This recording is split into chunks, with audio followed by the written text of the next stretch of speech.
నేను ఒక పచ్చి నిజం చెప్పనా? ఒక పచ్చి నిజం.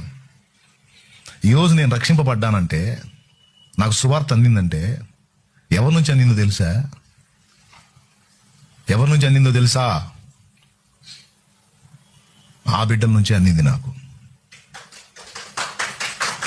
నాకు బాప్తిసం ఇచ్చినోడు అతనే, నాకు భక్తి నేర్పినోడు అతనే, నాకు ఉపదేశం నేర్పినోడు అతనే, నాకు దైవిక ప్రేమను చూపినోడు అతనే. దళిత బిడ్డలు.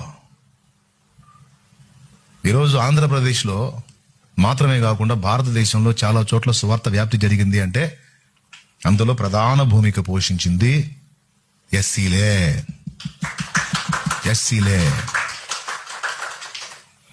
భారత రాజ్యాంగంలో ఆర్టికల్ 25 నుంచి అంతరాత్మ ప్రబోధానుసారం ఎవరికి ఇష్టం వచ్చిన మతాన్ని వాడు అవలంబించవచ్చు, ఫాలో అవ్వచ్చు అని ఆర్టికల్ 25, ఆర్టికల్ 15, ఆర్టికల్ 14 మొదలైన